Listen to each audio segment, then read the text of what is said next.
Hi everyone! Magandang araw po sa inyong lahat. Kumusta po kayo? Pupunta pala kami ngayon sa Dumaguete City kasi magpapa-ultrasound ako. Last ultrasound ko bago ako manganak. And malalaman din natin ngayon kung ano ba talaga ang gender ni baby kasi last time, not sure if talagang babae siya. Pero ngayon, sure na talaga kasi pangalawang ultrasound na to na makikita na yung gender niya. Okay, let's find out.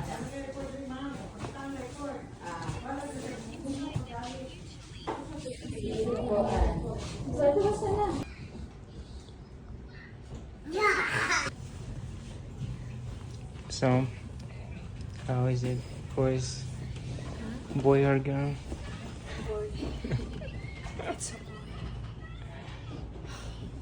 Kidding. It's a girl. It's a boy who needs pink clothes. Always. Look, you're shooting stories. Huh? Stories. Yeah. You can turn. Now we're sure it's a girl. Nauwi na kami kaagad pagkatapos naming magpa-ultrasound at ayan si Yuri, nag-enjoy siya sa paglalaro ng kanyang scooter kasi binilhan siya ng kanyang papa kanina ng scooter. Palagi niya itong nakikita sa mga pinapanood niya at gustong gusto din niya to kaya ayan, binilhan na namin para makapaglaro naman ang bata dito sa labas. Wow! Para maiwasan na manood lang siya ng TV. At super happy naman siya sa kanyang scooter. Nag-enjoy siya sa paglalaro.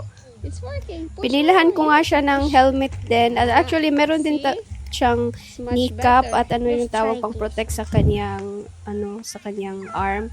Pero hindi niya masuot pa kasi medyo malaki pa. Hindi pa kasya sa kanya. So sa susunod na yun isuot pag nagkasya na. Mas maganda yun para maprotektahan yung niya, elbow niya at saka yung kanyang tuhod. Oh! Nice. Yes, that was one.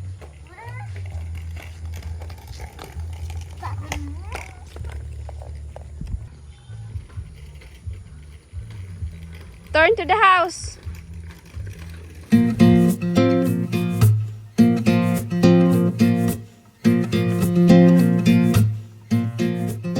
Hi everyone! Magandang araw guys. Maglalaba ako ng mga damit ni baby. Check ko muna bago ko labhan.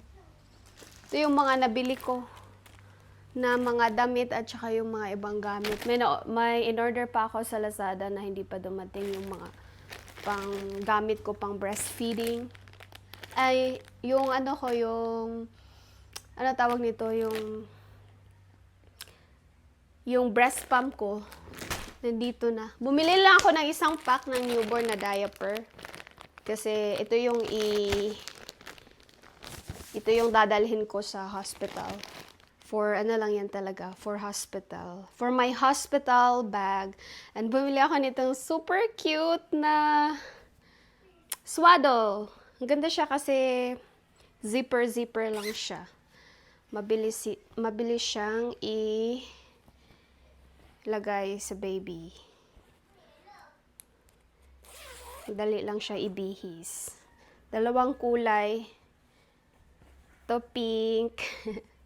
Ang daming cute na mga baby clothes talaga pag girl.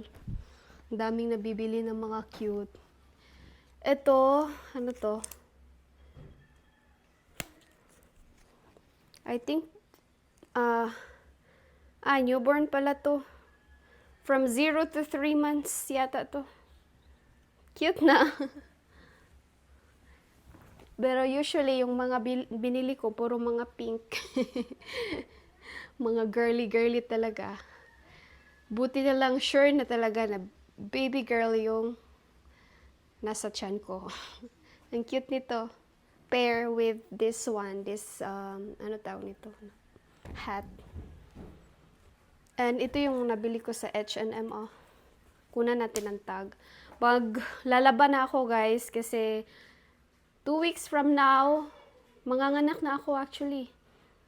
Yung schedule namin for CS is only 2 weeks away. 2 weeks from now. So, dapat mag-ready na ako. Bumili din ako ng mga ganito.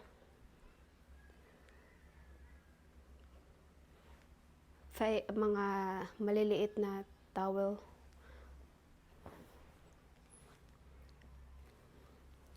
At mga ganito. Bib. Mga newborn clothes. Hindi kaunti lang yung binili ko mga newborn talaga, mga pang 0 to 3 months kasi alam nyo naman ang baby, ang bilis lumaki. Tapos after nun, hindi na magagamit. And yung mga pang 6 months and up or 3 months and up, meron din ako 3 months and up and 6 months and up. Hindi pa marami pero mamaya na ako bumili ng marami. Pag ano na, while breastfeeding, check out na. while breastfeeding, mag-check out. Eto mga, nag-order din ako nito online. Sa Lazada ko to nabili. Ano siya? Washable na diaper. Pwede din siyang pang swimming pool kung maliligo ng swimming pool. 4 na pair yung binili ko. Na-adjust din siya, oh. So, I think until 1 year to, na-adjust siya. Even si Yuri, pwedeng magamit ni Yuri. So, maybe more than 1 year, maybe 2 years, 3 years, pwede pa siya isuot kasi na-adjust siya. From newborn. And, marami din akong swaddles na ganito.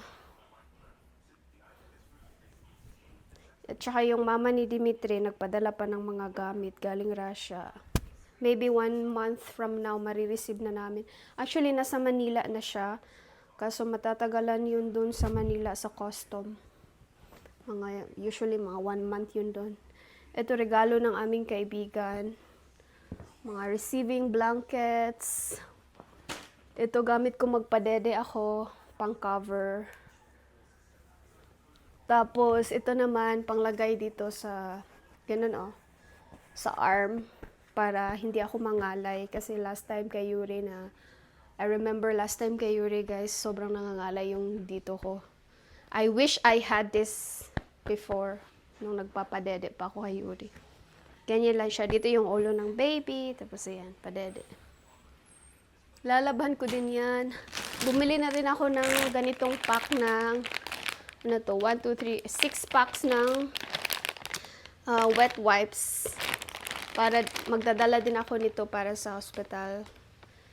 Papako din to sa aming hospital bag. Kailangan ko na talagang maglaba, guys, kasi next week mag-prepare na ako ng aming hospital bags. Meron din akong mga ganitong klase na short lang. Ano tawag nito? Romper? Romper ba to? 1C na short. Meron din akong 1C na long. Mga swaddles. 1, 2. Anong wala ako dito? Meron na ding mga socks. Newborn socks.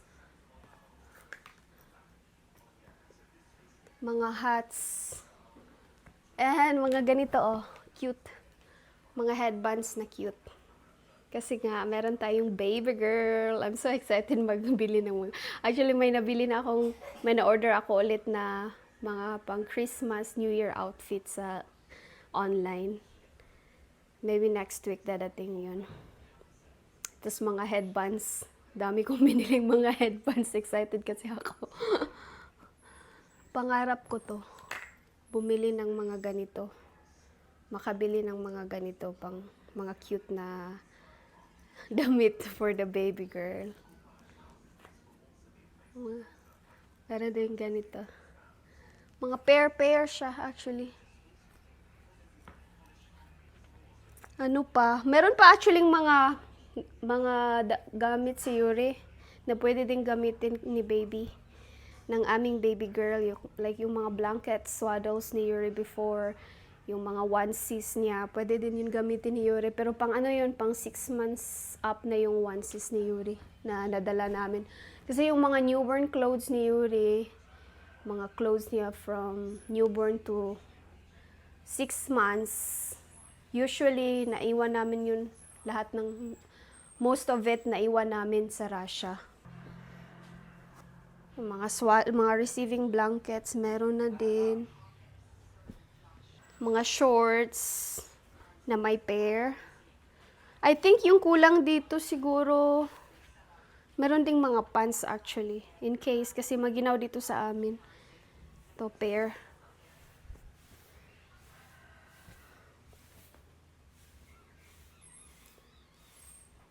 Wala nang masyadong kulang dito actually guys. Maybe ano na lang. Mittens na lang. Hindi ako nakabili ng mittens.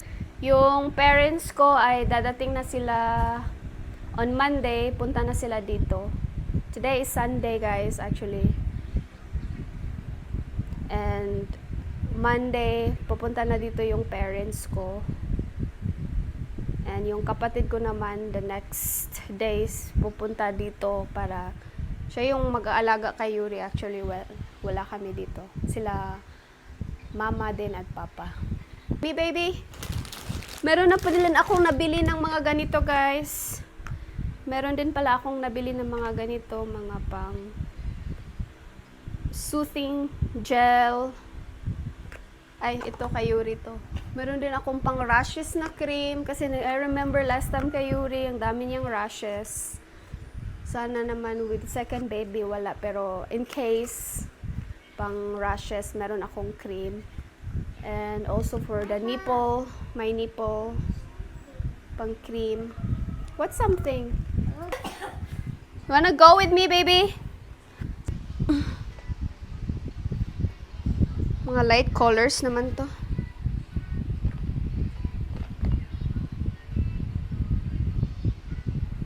Mamaya na yan. Baka ano yan. Matanggal yung kulay niya. Okay, ito yung lalabhan ko first.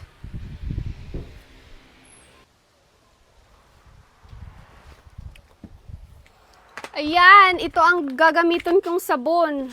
Breeze na pang baby siya. Puti, puti.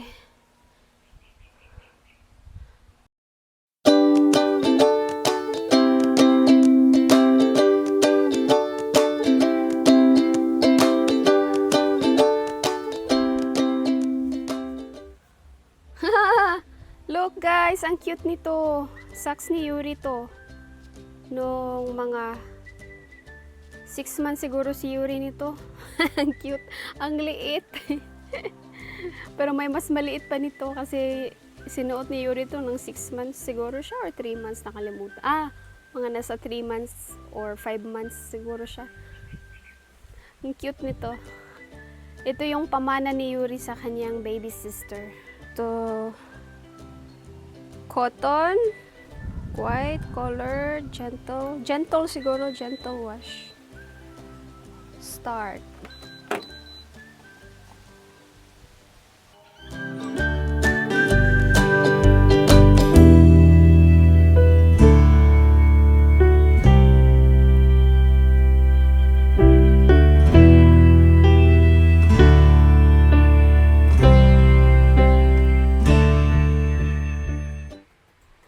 Papa is working.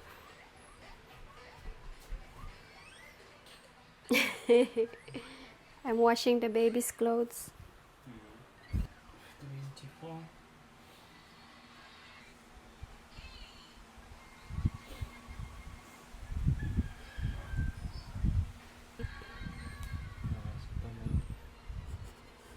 Jokes. So bad jokes. But some of them like modernize. For example, then you will not spend money, then we will talk about the real economy. At ngayong araw naman na ito guys, nandito kami sa Valencia, Negros Oriental para sa Sunday Market. Dito kami mag-aalmusal nga as usual and hinintay din namin si Eugene dito. Kasi si Eugene talaga yung laging kasama namin dito sa Sunday Market. And meron kaming pupuntahan mamaya, magpipictorial kami mamaya sa beach. Maternity photoshoot, DIY lang. Si Eugene lang yung magpipicture sa amin.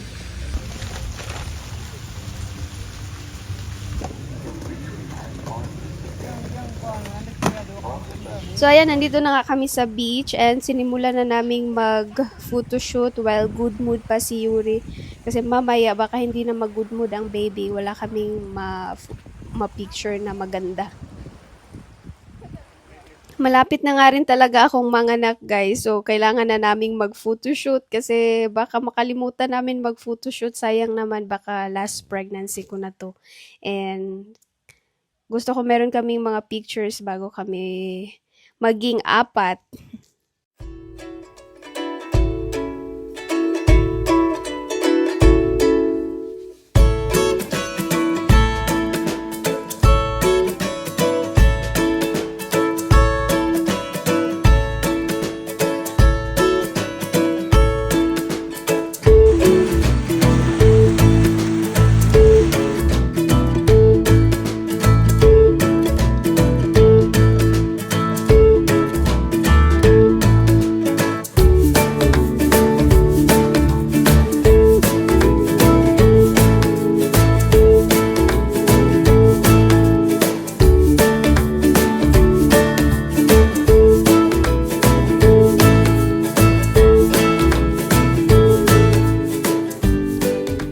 And after namin nga mag-photoshoot session, naligo na rin kami ng dagat kasi napakaganda ng panahon and hindi siya mainit at saka ang tubig ay warm.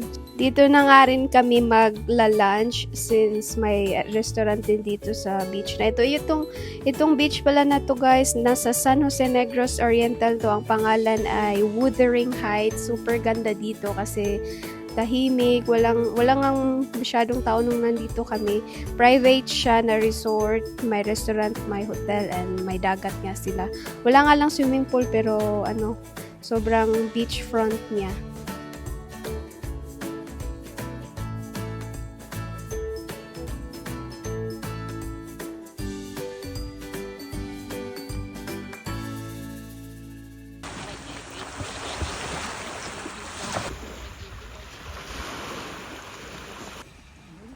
And ayan, kakain kami ng lunch namin dito before going home. Nag-order lang kami ng Filipino foods. Uwi na rin kami pagkatapos niyan.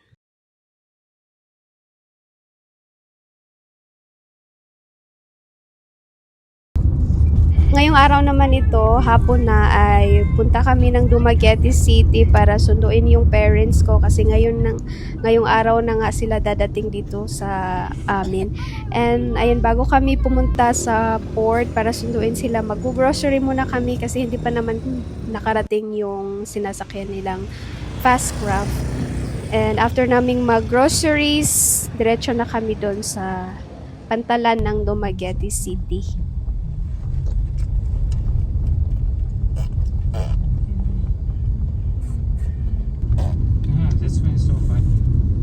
At timing nga din kasi kakarating lang din nila.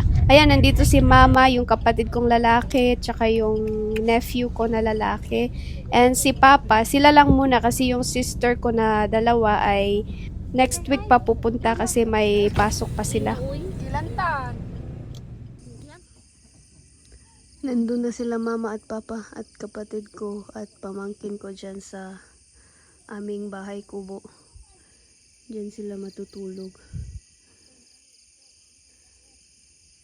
Hindi na kami nag-video guys kasi pagod sila sa biyahe. Si Yuri din, may lagnat si Yuri ngayon and napakaano niya. Lagi niya ako hinahanap. Mama ng mama. Not in the mood si Yuri. Kagabi pa siya nilagnat. Tapos ubo. Hindi siya nakatulog ng maayos kagabi.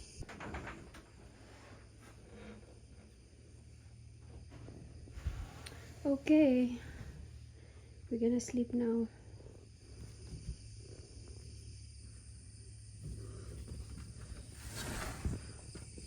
Where are the dogs? See you tomorrow, everyone. You want calamay? No. Hindi mo na mukha si Dimitri calamay. Tamisan siya.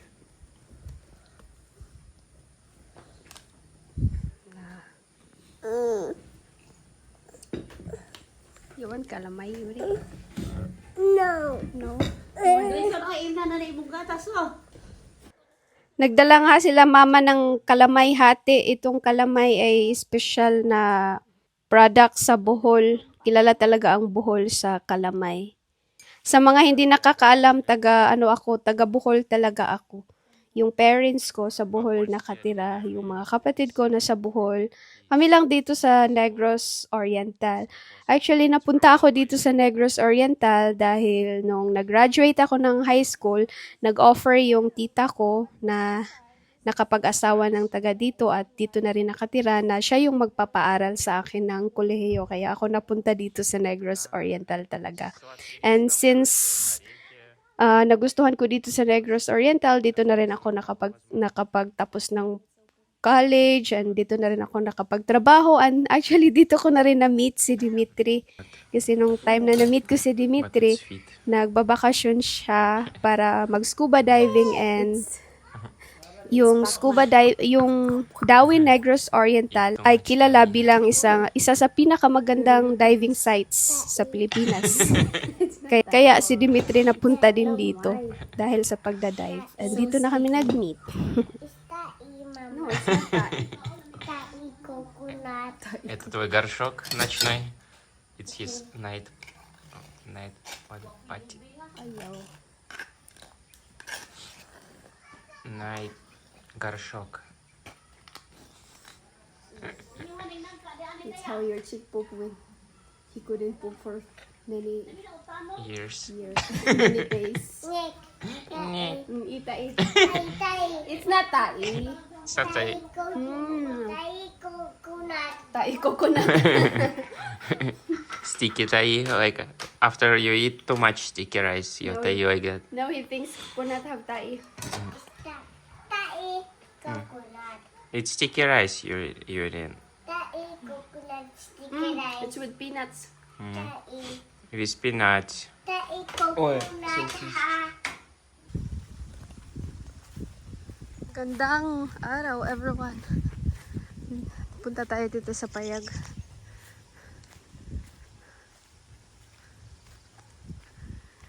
Nagluto si Papa dito ng gulay. Utan Bisaya. Documentary rural life. You're already here. Utan. Malunggay at anong tawag nito? Tuyo na dilis at bulaklak ng look at this, they will cook this It's also from squash flower. It's kalabasa, yeah. Flower of squash What's it called over? will cook together with other vegetables. What's it? It's Papa will cook utan Bisaya. Diri na lang ta maggamag abuhan oh. Aray lagay tapad pa yan. You make fire from this faster than I turn on gas.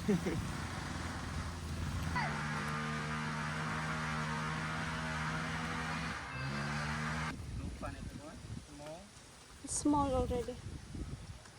It's leftover lufa from my garden. Wala bunga kong okra eh. It's actually beautiful though. When you see it open. Dito na muna sa labas, magluluto sila Papa kasi hindi pa sila nakapagtayo ng kitchen. Pero bukas, gagawa na sila Papa at saka si Ikot, yung asawa ni Lenlen, ng kitchen, outdoor kitchen dito. Gagamitin lang namin yung mga bamboos namin kasi napakarami naming mga bamboos pa na magagamit. Tapos, bibilihan lang namin ng mga ibang kakailanganin na materyales. And after ng kitchen ay magpapagawa din kami ng outdoor toilet dito para mas komportable yung pagtira nila dito while nandito sila sa amin. And pag may mga bisita kami na darating, pwede sila dito. May tulugan na, merong kusina at magpapatayo din kami ng comfort room para mas komportable talaga. Iharbe. Sugar pamuha ng kuan. Medisina. Ayaw mo kumpiyansa, mas palit ng utang tambok. Yan, ano malagi niya akong mga sikwa tambok man kaya manado pa ng bilsin. Di, may lalagay nakahibaw ka. Yan ang merkado, sagaran, nagi ka ng mga farm. Kaya mo naman ni salin-salin naman ni sikwahan ni atong unang Okay, rag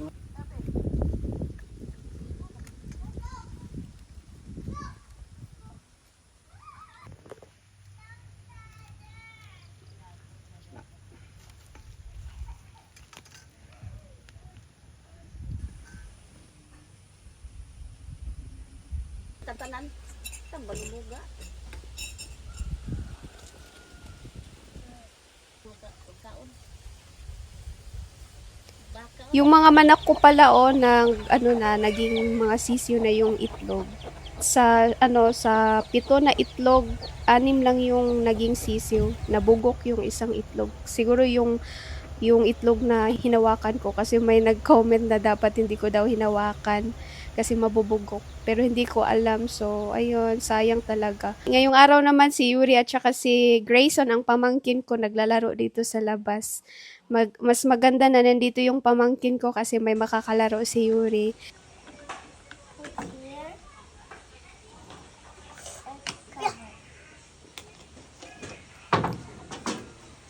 Bago nga simulan nila Papa at Ikot na gumawa ng kusina ngayong araw na ito ay pinaayos na muna namin itong aming bed dito sa kwarto kasi nasira. Parang lagi siyang nag-squeak at parang matutumba, mahuhulog kami ha. Lalo na si Yuri na lagi siyang nag-jump dito kaya nasira talaga. And yung sa bed ng Mandawi foam, hindi pala siya talaga durable. Sayang yung pagkabili namin. Medyo mahal pa naman to pero ang bilis niyang nasira. Pero ayun, naayos nila Papa at ni Ikot at mas matibay na siya. Kasi dinagdagan nila sa ilalim ng pang tukod, anong tawag doon, parang legs. Dinagdagan nila ng legs.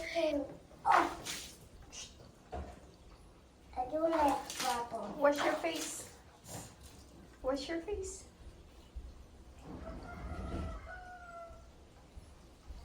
Scuba diving. No. Swim underwater. Bubbles.